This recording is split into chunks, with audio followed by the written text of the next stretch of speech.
Hello everyone and welcome to Cinderful Gaming. I hope you're all doing well, I hope you're all staying safe, and most of all, I hope you're all fighting out war against the Grey. Today's video, we're going to talk Start Collecting Warhammer Age of Sigmar, and today we're taking a look at the cities of Sigmar, and in particular the free city of Hammerhal, Aqsha. Now in this video we're going to go through, talk a little bit about the special rules for this particular city before having a look at a couple of units we recommend to get started with for this particular faction. We'll then look at some other units we can use to expand upon the initial purchase, and finally finish off the video with a little sample army list of 1,000 points for you to use, hopefully as some inspiration for starting your own force of the cities of Sigmar using the Hammerhal Aqsha sub-faction. And so, to begin with, first of all, we have our allegiance ability, or rather our sub-faction ability. This is Officers of the Academe Martial. When orders are being given to a friendly Hammerhal Aqsha hero or Hammerhal Aqsha heroes, one of those said hero units can be given 2 orders instead of 1, though they must be different orders. This is a really cool and fun way to start up your Cities of Sigmar army, and does play along with trying to take as many options for orders in your force as you can. Now, for me, this is probably the city where I would go the most mixed at the current point in time, because I think, you know, with all these options for orders, you can play around with lots of different units in lots of different ways. The orders can really change how some units can act on the tabletop.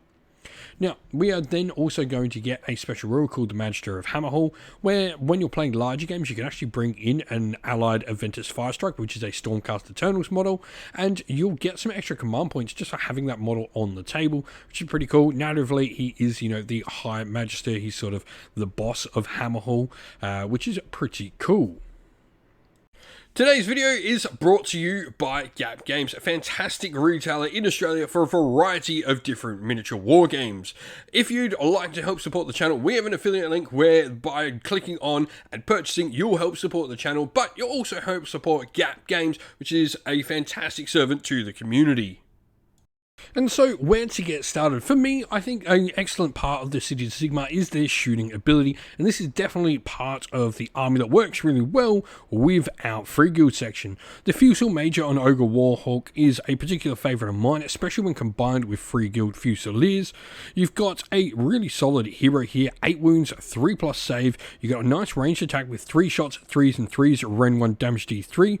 That also has the Crack Shot ability attached to it as well, which is going to allow you to get some extra damage. If the unmodified hit roll for an attack made with its long fusel is a 6, you can say this unit has attempted to attack Crack Shot, and if you do so, the attack sequence ends. After all this unit's attacks have been resolved, you can roll dice for each Crack Shot it attempted, and for each roll that was at least double the target's wounds characteristic, you just simply pick a model from that unit, and that model is slain. This is particularly good against large, heavy infantry units who can get a Crack Shot or 2 off during the game, you know, really sort of spiking up the damage that this model can do. Now, of course, it is still an ogre in combat, so it's got a pretty decent punch in combat with 3 attacks at 3s and 3s, Ren -2 damage D3. Pretty cool for a Free Guild hero to have. Fortified positions is really fun because this is going to allow you to ignore negative modifiers for your save rolls. This is something a lot of different units can do.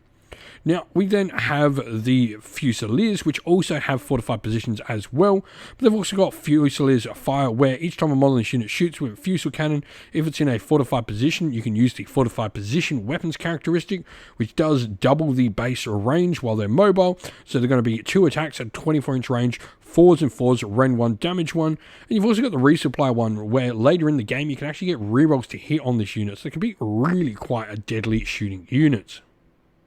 Looking at where to go next. Now, it is no secret we have the most orders available to human units, so it's definitely worth probably having more human units than other of the sort of elf and dwarven units, but worth having those as well. A second unit I would bring in is something that complements your sort of gun line that you've started building in those first couple of units, and this is the Free Guild Cavaliers. They're going to make excellent use of your countercharge abilities that you can do with some of your orders, and this is sort of doubled down by the fact devastating charge on the charge. Their Cavalier weapons get a bonus point of rend and damage, taking them into rend -2 and damage 2 on the charge with 3 attacks per model. Now, joining them, we're going to look at some of the Dwarden, and I think a Dwarden hero, if you're not going to have, say, your leader, because I do think a Fusilier Major is going to have access to better command traits and artifacts, the Dwarden have the Rune Lord. First of all, it's going to be able to dispel a spell as if it was a wizard, which is really nice, and its prayer can also improve the Rend characteristic of nearby Dwarden by 1 as well, which is cool. A Dwarden unit that really can help sort of protect our gun line are the Ironbreakers. They're a really solid unit. They've got a 3+ base save, only 1 wound each, but 2 attacks and 3s and 4s and rend nothing but damage 1. And the Gromriel Shield Wall, if this unit's ever picked to get the Form Shield Wall Order, which is one of the Dwarden orders, they have a ward save of 3+ until the end of turn instead of the regular 5+. So a 4-up ward save there is incredibly powerful to give them, making them an excellent unit to have sort of in the middle of your lines. Now, looking at the elf side, we have the Sorceress. I think the elves actually have access to a really powerful spell lore within the cities of Sigmar, and the Sorceress is a really nice wizard. First of all, Blood Sacrifice means she can actually sacrifice a nearby Darkened Covens model to get +2 to her casting if you really need a spell to go off. And Word of Pain is a cool spell that's on her War Scroll already, -1 to hit, but also D3 mortal wounds. Now, what's really cool is the elves actually have an ability that allows them to disengage out of combat. This can be really cool. If she has sacrificed someone to get Word of Pain off to potentially get the executioners in, she can retreat them out of combat at the end of combat and potentially rally them before they have to see combat again, meaning you can start to try and replenish those models that are being lost due to her own sacrifices. Now, Executioners are a really fun unit. Combat all the time, 4+ save, 1 wound each, but they have 2 attacks at 3s and 3s, rend 1, damage 2. But the big thing here is every time they roll on a modified hit roll of a 6 to attack, with their hit rolls, they will do 2 mortal wounds and the attack sequence will end. And so here we have our sample army list for the cities of Sigmar. Now, we've gone with the city of Hammerhal Aqsha, obviously, with this particular video. This means the mortal realm that we're going to be in is going to be Aqsha. Our grand strategy is going to be Banners Held High, which is a cities of Sigmar specific grand strategy.